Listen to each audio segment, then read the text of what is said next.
Buenos días, estimados. Ahora en esta clase voy a hablar sobre los trastornos depresivos en niños.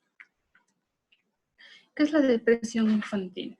Es una alteración en el estado de ánimo acompañada de cambios en el comportamiento a nivel escolar, en el hogar o en la comunidad. Es decir, que este comportamiento ya está afectando a nivel personal, pero también que evidencia un cambio en el comportamiento del niño y también en la comunidad, es decir, al salir a jugar, a estar en lugares en el que pueda compartir con otros niños. La depresión infantil tiene muchos estudios desde diferentes teorías. Vamos a empezar con la teoría conductual, como encuentra refuerzos en la sociedad. Es decir, no existe algo que llame la atención al niño, algo que llame la atención a la persona.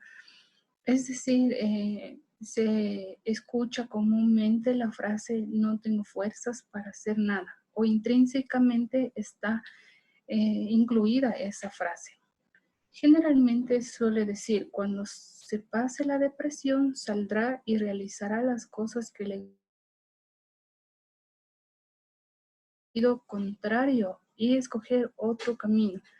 Por ejemplo, ya saldrá y al moverte, al salir, al motivarte, al realizar esto, vas a tener como ganancia este otro, vas a tener como ganancia un premio. Sí, entonces la teoría conductual basada en el tratamiento de la conducta, en la causa conductual,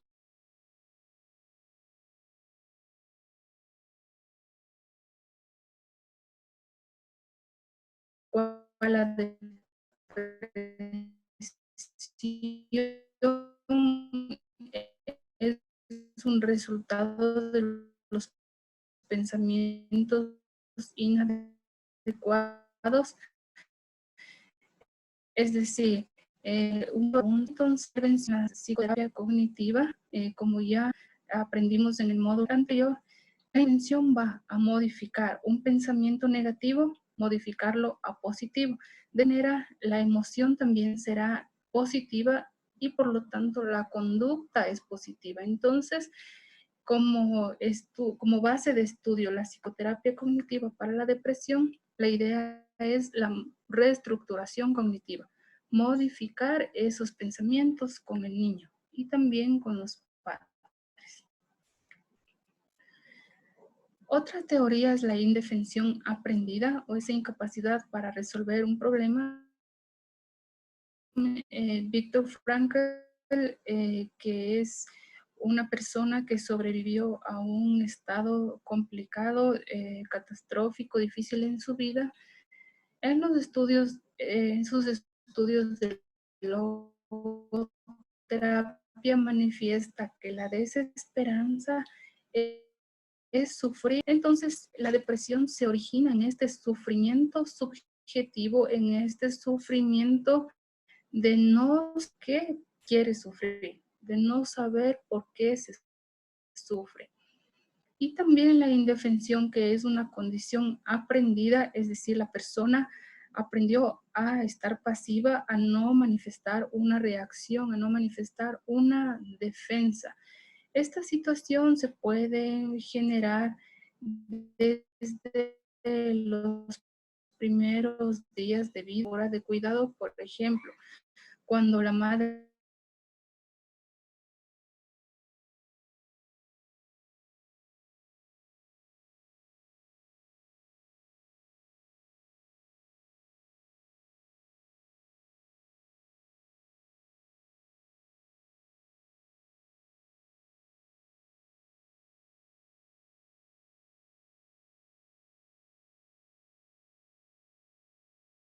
no se defiende ante la causa que le está provocando esa desmotivación. se puede mencionar la teoría biológica, es decir, que existe un desequilibrio de los neurotransmisores.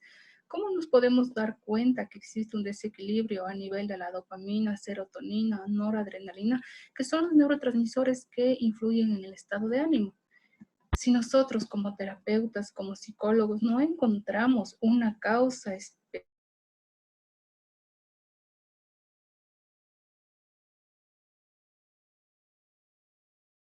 lógico a nivel de los neurotransmisores. En este caso, el tratamiento sería con fármacos.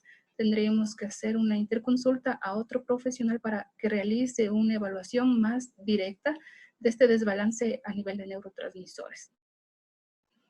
En el alcance y el límite de la psicoterapia aquí, evidentemente tiene un límite por cuanto nosotros no podemos intervenir con fármacos, pero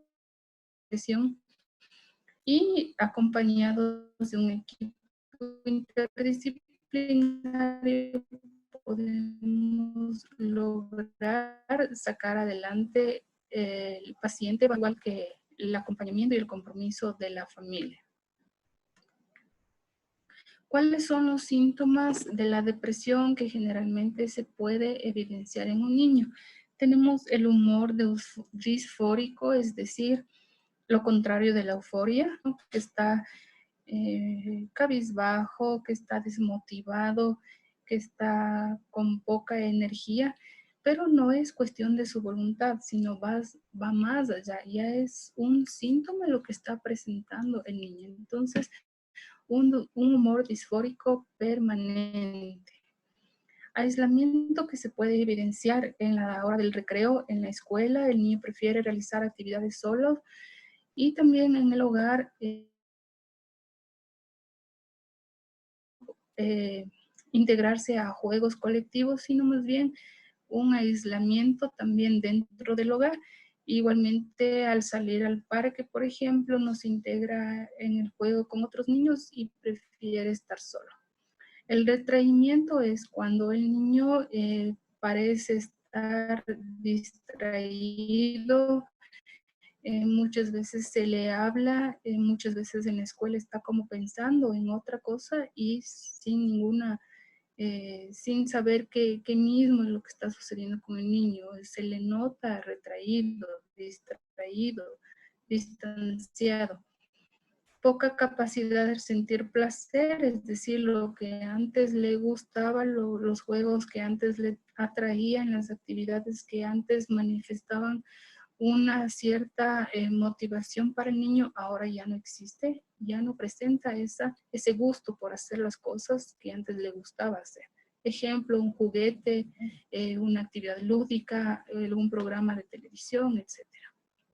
Sentimientos de estar rechazados afectivamente, es decir, eso está en su pensamiento más que nada, que cree que ante una acción de sus familiares, de su padre, de su madre, piensan que no les creen. Y esto a su vez, como le en ese rechazo. Disminución del apetito en muchas ocasiones. El niño puede incluso bajar de peso, no tiene gusto por comer, no tiene apetito. Alteraciones en el sueño puede ser que el niño busque el sueño, es decir, duerme más horas de lo normal. Generalmente eso se presenta en la depresión, porque a diferencia de la ansiedad, que se duerme menos horas de lo normal. Quiere dormir en la tarde, si no tenía ese hábito, se levanta un poco más tarde, le cuesta más trabajo levantarse para ir a la escuela, o también puede ser que presente interrupciones en el sueño, es decir, se despierta a medianoche y luego se le dificulta conciliar nuevamente el sueño.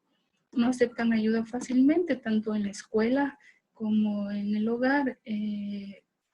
No reciben esta ayuda porque es un síntoma también propio de la depresión.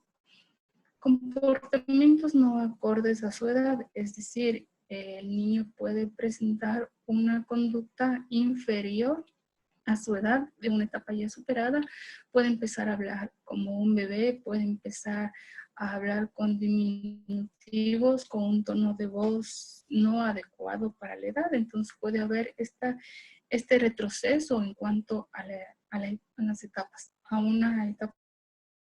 Es decir, se observa lentitud en sus movimientos, es como que el niño está cabizbajo, está decaído, el movimiento corporal, su expresión corporal cambia.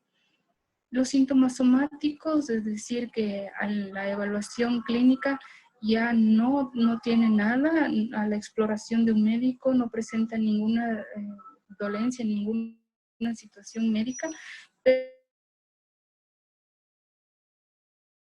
de dolor de cabeza, de dolor de estómago con mucha frecuencia y hay que estar pendientes de en qué momento por lo general se presenta este dolor de cabeza. Por ejemplo, antes de ir a la escuela dice que le duele el estómago, o cuando se le invita a salir al parque a jugar manifiesta algún dolor de sus extremidades, etcétera. Entonces tiene como base algo emocional de culpa que se manifiestan de manera permanente, siente culpable, o al no realizar las tareas con prontitud, también puede presentar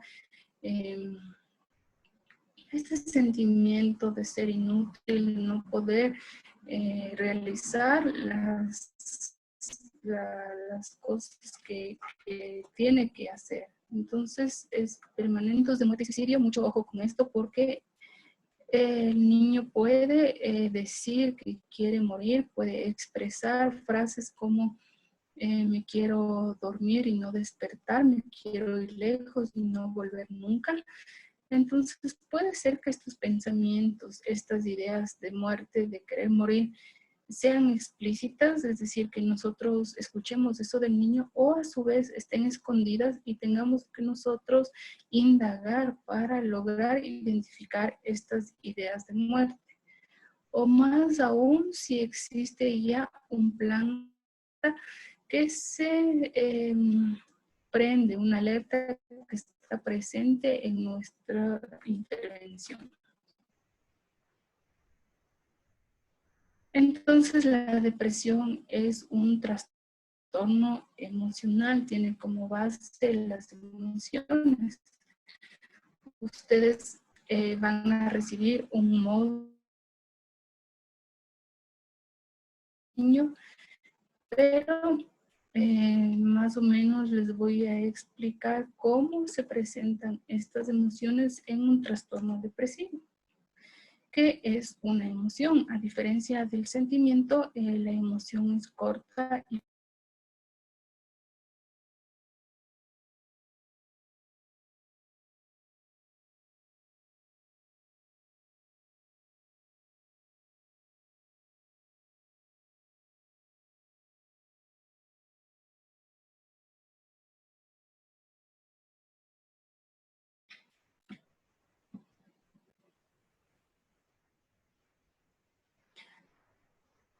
ya les decía que la emoción es rápido y el sentimiento se prolonga en el tiempo, la intensidad es más fuerte y es una acción que se siente al evento. Ejemplo de emociones: alegría, miedo, la ira. Vizquerra en el 2000 distingue tres componentes de una emoción a nivel neurofisiológico, que el niño puede presentar taquicardia, sudoración, hipertensión, respuestas involuntarias. A nivel de la conducta o comportamental, expresiones faciales, el tono de voz, la expresión corporal. Y lo cognitivo es darle una esquina en el pensamiento, pero que luego se traslada a la emoción. Ejemplo: rabia, angustia, miedo. Entonces, según este esquema, se produce ante un evento, al evento, y existen tres respuestas a nivel neurofisiológico, a nivel comportamental y a nivel cognitivo. ¿Cómo se desarrollan las emociones? Construyendo el significado de las experiencias emocionales a partir de su observa lo que está sucediendo. Él reacciona ante los pedidos, ante el contexto que le está rodeando al niño. Y el niño aprende a interpretar esas emociones de los demás y a reaccionar ante esas emociones. El niño igual aprenderá a reconocer los patrones de conductas presentes en la casa y a imitarlos. Al niño ayudarle en esa reflexión, en esa identificación de sus emociones, es decir, que el niño identifique, acepte, exprese y maneje sus emociones. Ejemplo, si un niño manifiesta, quiero la pelota, ¿cómo provocamos esa reflexión en el niño? ¿Cómo provocamos ese reconocimiento de emociones en el niño? Le podemos decir, más allá de decir, bueno, y entregar la pelota, ¿qué quieres? Entonces, esto permite identificar en el niño qué emoción va a expresar. ¿Cómo va a manejar luego estas emociones? Existen emociones contradictorias y su comprensión, es decir, los niños pequeños, este es un estudio que realizaron Hader y Badin en 1987. Entonces, dicen que los niños pequeños de 3 hasta 5 años más o menos son incapaces de admitir que una misma situación puede provocar emociones distintas como reacción. Es decir, ante un evento se puede expresar una sola emoción. Eso es lo que aprenden los niños pequeños. Los niños más grandes, de 6 a 7 años más o menos, ya se dan cuenta que ante una misma situación, ante emociones o dos emociones a la vez, pero una emoción después de la otra. Por ejemplo, me siento muy triste porque mis padres salen a trabajar, pero a la vez voy a estar muy alegre cuando regresen a casa. Entonces se dan cuenta que pueden manifestar dos emociones, pero una después de la otra. Y con los niños ya más grandecitos, de 7 a 8 años de edad más o menos, ellos ya se dan cuenta que pueden expresar más de dos emociones a la vez, pero al mismo tiempo. Es decir, estoy nervioso porque es la final del fútbol, del campeonato de fútbol, pero a la vez estoy alegre porque llegamos a la final. Entonces, dos emociones al mismo tiempo. Ahora, como ya sabemos que existe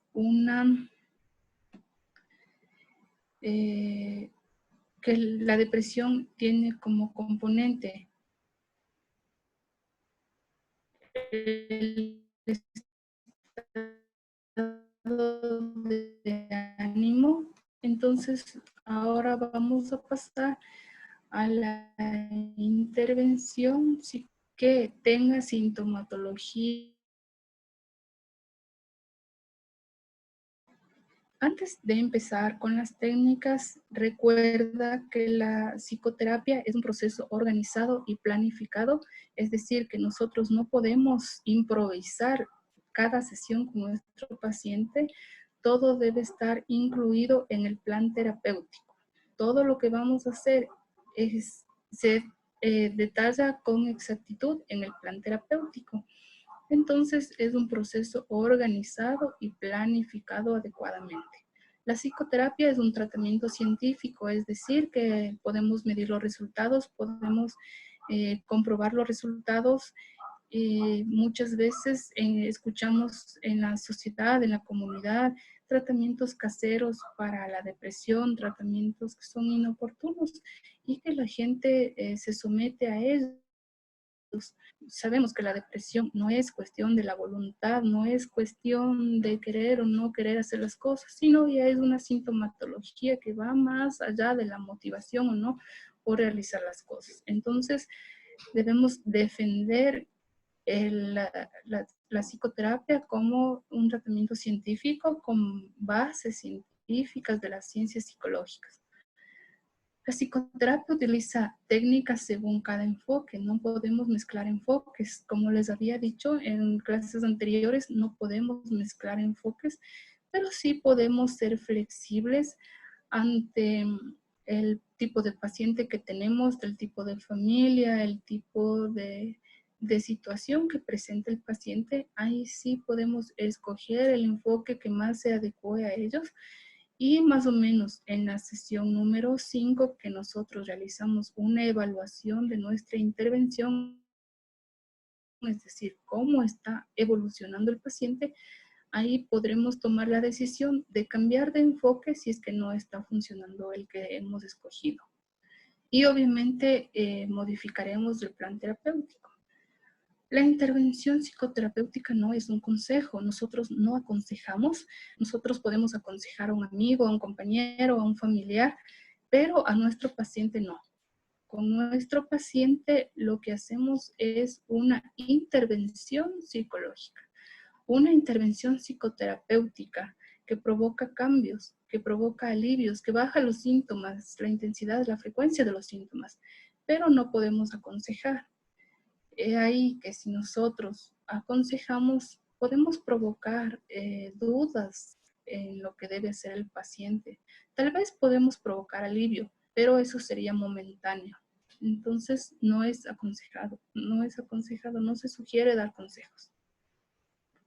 ¿Cuáles son los factores importantes a considerar en nuestra intervención? Primero, evaluar el riesgo. Importantísimo identificar las ideas suicidas ante las expresiones de un niño que diga me quiero morir, quiero dormir y no despertar nunca, quiero irme lejos y no volver jamás, quiero cerrar mis ojos, o que lo digan directamente, es un riesgo alto. Y lo importante, cuando ya identificamos sintomatología de depresión, es importante indagar sobre estas ideas de suicidio. También vamos a identificar un plan suicida, es decir, si no solo existe la idea, pero ya también existe un plan, es mucho más riesgoso y es mucho más grave la situación de nuestro paciente. Identificar conductas de autolesión, eso generalmente se presenta en adolescentes, con más frecuencia se presenta en niños a partir de 12 años en adelante, en niños pequeños quizá no, pero no podemos dejar de lado nuestra observación psicológica y nuestra entrevista para saber si es que en algún momento existió o existe esta situación de autolesión. Creer al niño si menciona un plan de autodestrucción, es decir, no podemos ignorar si menciona o si identificamos una idea suicida. No podemos ignorar esta situación.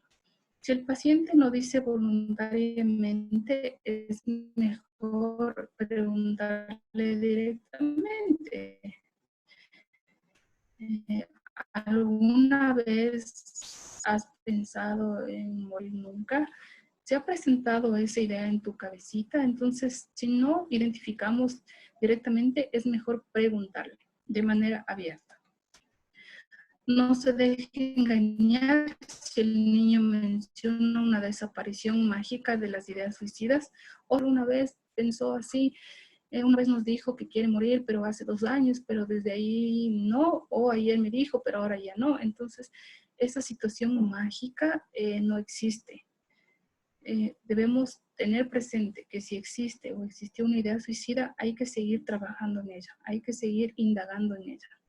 Y como les digo, más aún si existe un plan de suicidio. Como parte número 2, evaluar los recursos disponibles, es decir, informar a los familiares de la situación del niño, qué es lo que sucede con el niño, qué síntomas presenta, el riesgo y la gravedad de los mismos, a qué está expuesto el niño, más aún si existe una idea suicida. valorar los recursos internos, como por ejemplo los conceptos, la imitación, si existe alguien con depresión en el hogar, la experiencia de vida que ha tenido ese niño. Aquí, en cuanto a la información que vamos a dar a los familiares, es importante anticipar al niño que vamos a avisar a sus padres sobre lo que está sucediendo, sin romper el principio de confidencialidad. Es decir, al anticipar al niño que vamos a informar a los padres, no rompemos ese principio de confidencialidad, no rompemos esa confianza que tenemos con el niño. Más bien le hacemos reflexionar sobre por qué tenemos que avisar a los padres sobre su situación. De una manera sencilla, como les digo, para que no se rompa esa confidencialidad y seguridad que el niño tiene con nosotros. Y 3, vamos a actuar con eficacia, es decir, realizar una atención ágil, como es un paciente en riesgo que probablemente tenga ideas de muerte. Vamos a ser asertivos, directos, no podemos quedarnos, no podemos ser lentos en nuestra intervención. Tiene que ser una intervención más ágil que con otros pacientes, más creativa y más directa. Explicarles a los familiares información clara y oportuna, eso ya les había dicho, no dar falsas esperanzas, es decir, explicar muy claro a los padres que no se requieren 1 o 2 sesiones, sino que será un tratamiento de mucho compromiso y de mucho actuación, de una actuación rápida, tanto de ellos como de nosotros, y que no es cuestión de la noche a la mañana, que quizás vamos a requerir de una evaluación médica, que quizás vamos a requerir de medicamentos de acuerdo a la gravedad que se encuentre las esperanzas. Y al suicida, si nosotros más aún identificamos un plan suicida, inmediatamente hacer un plan de emergencia en el cual participe la familia, en el cual participe un psiquiatra, un trabajador social, las profesoras y nosotros. Es decir, no nos quedemos solos ante una intervención de riesgo. ¿Cómo se conforma nuestra sesión psicoterapéutica? Como ustedes ya saben, tiene 3 fases: el inicio, el desarrollo y en el cierre. ¿Qué vamos a hacer en el inicio? El encuadre, ustedes ya saben que el encuadre es poner las reglas del juego, es decir, hablar sobre los horarios, el tipo de tratamiento que van a recibir, el enfoque, los costos, es decir, todo lo que se deba acordar con anticipación antes de nuestra intervención para que no exista problemas después, que quede todo muy claro. Después del encuadre vamos a realizar el rapport. Es importante hacer un rapport en cada sesión porque como tenemos sintomatología difícil con nuestro paciente, se requiere de mayor creatividad y proporcionar esa seguridad, esa confianza en cada sesión. En el niño que se encuentra desmotivado, decaído, podemos utilizar herramientas lúdicas, podemos ayudarnos de rompecabezas, de juegos, es decir, nuestra creatividad sale a la luz porque cada sesión vamos a realizar el rapport. En cada sesión con este paciente es indispensable un rapport más profundo. Recuerden que siempre debe haber la escucha activa, permanente, constante, a detalles, sin distracciones, realizar preguntas neutras a la familia, explicar las veces que sean necesarias el rol de un psicólogo, especialmente el niño, para generar su seguridad. El principio de confidencialidad, felicitar al niño por colaborar o cuando ya se genera un diálogo, utilizar el juego, utilizar objetos simbólicos para provocar rapport. ¿Qué significa eso? Que, por ejemplo, si estamos ante un niño que no se comunica, ante un niño que se le dificulta hablar con nosotros, podemos decirle que en cada sesión traiga su juguete favorito. Y ejemplo, trae su muñeca. Nosotros nos comunicamos, nos dirigimos a la muñeca y no al niño. Es decir, ¿cómo se sintió Lucy? Ejemplo, ¿cómo se sintió Lucy en esta semana? ¿Qué pasó con Lucy en esta semana? Entonces el niño se identifica con su muñeca y a través de ella se puede expresar. Y generamos rapport de manera permanente. Ya en la fase 2, que es el desarrollo, la parte medular esencial de nuestra sesión psicoterapéutica, ¿qué hacemos? Vamos a aplicar las técnicas de psicoterapia. Entonces, según nuestro plan psicoterapéutico, podemos incluir técnicas cognitivas, conductuales, sociales y o emocionales. Analizar las causas de la depresión y también la acción que manifiesta el niño, ¿no? Que la información que tenemos, es decir, si nosotros nos damos cuenta que esta depresión se origina en los pensamientos tanto del niño o de los padres, entonces nosotros podemos aplicar técnicas cognitivas. Si nosotros nos damos cuenta que existe la conducta, es lo que más está afectando a nivel personal, familiar o escolar, vamos a aplicar técnicas conductuales. Si nosotros nos damos cuenta que la parte social está afectada, vamos a realizar técnicas sociales de integración con otros niños y también las técnicas emocionales para trabajar directamente con la emoción, con las emociones de nuestro paciente. Si aplicamos técnicas cognitivas, ustedes ya conocen que la idea es cambiar un pensamiento negativo a un pensamiento positivo. Si nosotros cambiamos el pensamiento negativo positivo, a la par estamos cambiando la emoción y por ende la conducta. Entonces, podemos hacer una reestructuración cognitiva con el niño. Pero ¿cómo? Si es un niño tan pequeño que todavía su cognición no está muy bien desarrollada. Pero con los pensamientos pequeños, entre comillas, distorsionados que presenta el niño, podemos trabajar, podemos idearnos, podemos utilizar la creatividad y modificar esos pensamientos. Ejemplo, el niño dice, mi papá no me quiere y le quiere más a mi hermano y por eso me siento triste. ¿Cómo le cambiamos a positivo ese pensamiento? Puede ser a través del juego. Nosotros podemos utilizar muñecos de plástico, podemos utilizar algunas figuras, podemos utilizar dibujos, podemos utilizar imágenes en la cual le decimos, a ver, ¿por qué crees que tu padre le quiere más a tu hermano? Y vamos desarrollando ese pensamiento y vamos provocando en el niño esa reflexión y por lo tanto destruimos ese pensamiento negativo hasta que se convierta en positivo y el niño llegue a darse cuenta que el papá les quiere por igual a los dos o que tal vez una conducta que él se ha dado cuenta sea la interpretación del niño lo que le da esa interpretación negativa, más no la actuación en sí, más no el sentimiento del padre hacia sus hijos.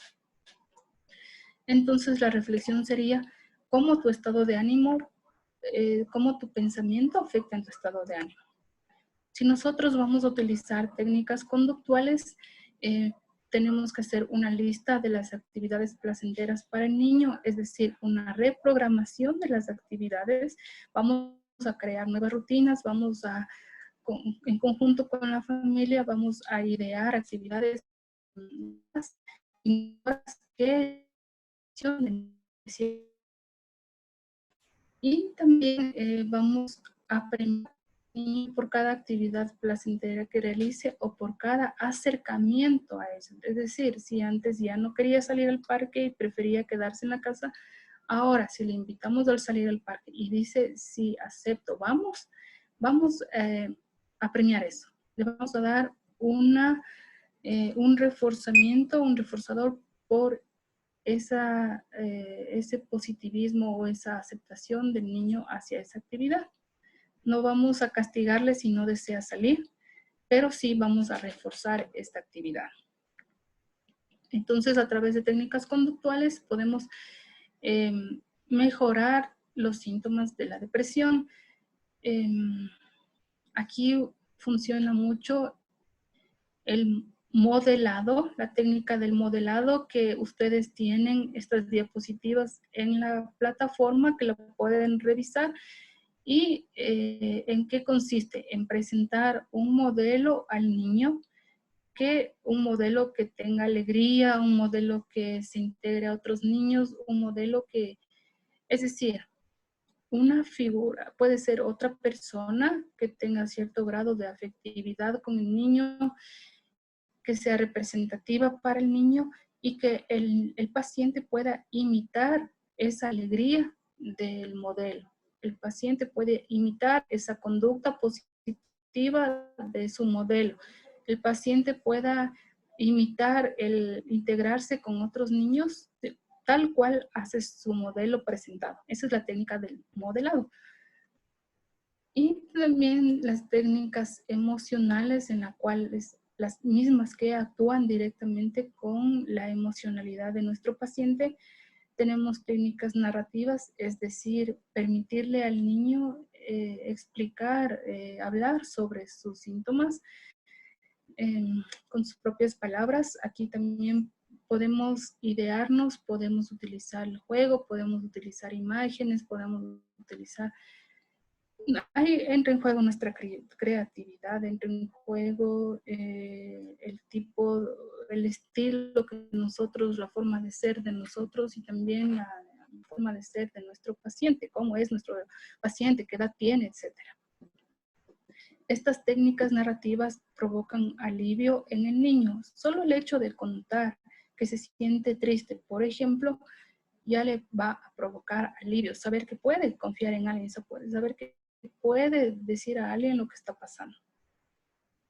También podemos trabajar con psicoterapia familiar, con la técnica del role-playing, en la cual todos pueden expresar sus emociones. También el aprendizaje de las emociones, es decir, que el niño identifique, reconozca, exprese y maneje adecuadamente las emociones.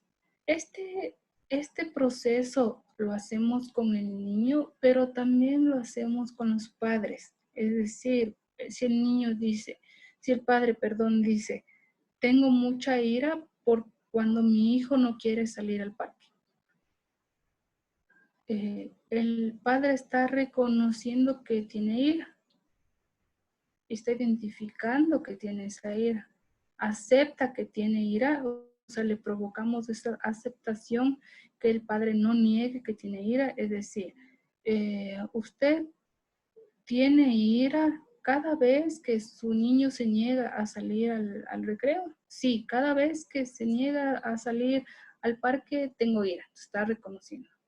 ¿Cómo expresa usted esa ira? Le agredo, le grito, le digo palabras hirientes porque mi ira es porque exploto y no puedo hacer otra cosa. Entonces, la expresión, ¿cómo es esa expresión de la ira? Y el manejo de la ira, obviamente está manejando de manera inadecuada esa ira, con los gritos y peor aún con golpes hacia el niño. Entonces, enseñarle a una mejor expresión de esa ira, a un mejor manejo de esa ira, porque puede ser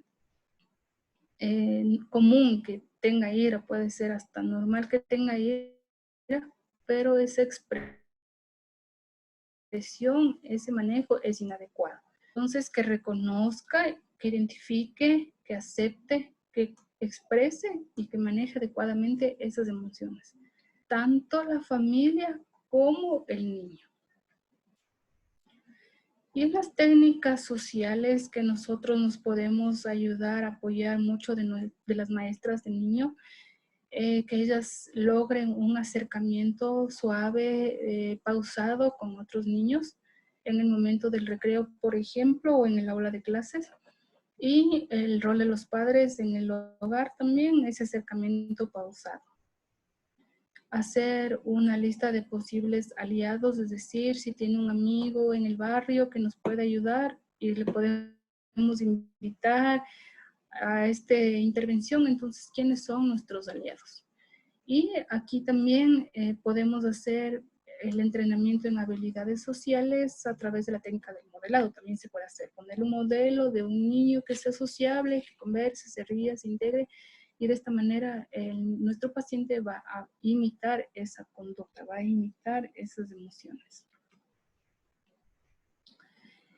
Y el tercer momento, que ustedes ya saben que siempre se debe hacer un cierre simbólico al final de nuestra sesión. Tan simbólico que provoque alivio a la familia, que provoque alivio a nuestro paciente. Podemos hacer un cierre grupal o podemos hacer un cierre solo con nuestro paciente, pero siempre debe existir ese cierre. Este cierre puede durar unos minutos, puede durar, es muy corto, ¿no? Pero que sea simbólico. Esa es la característica, que tiene que ser simbólico, es decir, escribe la tristeza, arrúgala y bota en el basurero. Le damos esa idea de desechar la tristeza y se va con un cierto alivio a su casa. Esto lo hacemos en cada sesión. Muy bien, ahora les voy a explicar la técnica del role-playing, que les había dicho que les voy a explicar, la que nos permite trabajar con la familia en las emociones de nuestro paciente y de la familia. El role-playing es una representación escénica que hacen la familia para evaluar un conflicto y no solo identifican las emociones, pero también esta técnica ayuda a expresar y a identificar dichas emociones. ¿Cuál es el objetivo? Tornar real y visible una situación para quienes la experimentan sean capaces de comprenderla. Es decir, es una técnica vivencial que se toma en cuenta los puntos de vista de todos los personajes, de toda la familia. Se necesita más o menos nuestra sesión va a durar 1 hora, pero esta técnica puede durar alrededor de 20 minutos. Se necesita un espacio amplio con las sillas que puedan moverse, es decir, que puedan hacer una dramatización. ¿Cuáles son las fases del role-playing? Primero, vamos a hacer una preparación, es decir, ya tenemos identificados cuál es la situación que queremos representar. Vamos a hacer como segundo punto una distribución de los roles que tienen que ser opuestos a los de la vida real. Es decir, distribuimos los personajes. Por ejemplo, el padre puede hacer el papel del niño, del paciente. El niño puede hacer el papel de la madre y la madre a su vez puede representar el rol de su pareja. Entonces, distribuimos los personajes y distribuimos los roles que van a representar. Como siguiente paso, consiste en decirles que dramaticen una situación de la vida cotidiana, puede ser del fin de semana, porque existe mayor tiempo compartido en familia, entonces la familia empiezan a escenificar esta vivencia con los roles que les hemos distribuido. El terapeuta no participa en la dramatización, tiene un papel de observador, es decir, va registrando lo que sucede, lo que observa en la dramatización, toma nota para luego hacer una discusión. Y 3, los comentarios y la discusión, es decir, sin que salgan de sus roles, de los papeles que representaron, vamos a generar una plenaria, una discusión para identificar lo que sucedió con la familia. Por ejemplo, le podemos decir al padre, ¿qué sentiste cuando al representar la tristeza de tu hijo? ¿Qué pasó cuando te sentiste triste ante los gritos de tu padre? Entonces, sin salir del personaje, que nos diga su vivencia. De esta manera van a expresar sus emociones, van a identificar también emociones, sentimientos nuevos y se van a dar cuenta de lo que realmente sucede con el niño, que no es cuestión de, como les decía, de no querer salir al parque, de no querer integrarse a otros niños, sino que va más allá, que ya es una cuestión sintomática y de la importancia del tratamiento y del compromiso que ellos deben tener con su niño. Se permite a los pacientes dar sus impresiones, explicar su desempeño, describir su estado de ánimo. Entonces, a cada uno les decimos que exprese su vivencia. ¿Qué pasó al representar estas escenas? Como les digo, esta técnica nos permite generar mucha reflexión en torno a la situación que está viviendo el niño. Entonces, ustedes ya conocen en qué consiste o se ha reforzado su conocimiento en cuanto al trastorno depresivo, cómo es un niño que tenga estos síntomas depresivos, y también la planificación terapéutica, nuestra intervención terapéutica a raíz de unos síntomas y cómo vamos a planificar. Pueden ser técnicas cognitivas, técnicas conductuales, técnicas cognitivos conductuales, sociales o emocionales. Ustedes sus sesiones pueden planificar exclusivamente con el niño, otras sesiones exclusivamente para la familia o los padres o los encargados del niño. Otras sesiones pueden planificar padres e hijos en una misma sesión, que experimenten esas emociones, que compartan esa vivencia a raíz de la depresión de su niño. Pueden planificar otra sesión con las maestras, pueden acudir a la escuela de igual manera, observar el comportamiento del niño en el momento del recreo o dentro del aula y generar, si es necesario, este equipo interdisciplinario, construir este equipo para que ustedes no estén solos si es que se presentan en especial ideas o un plan suicida.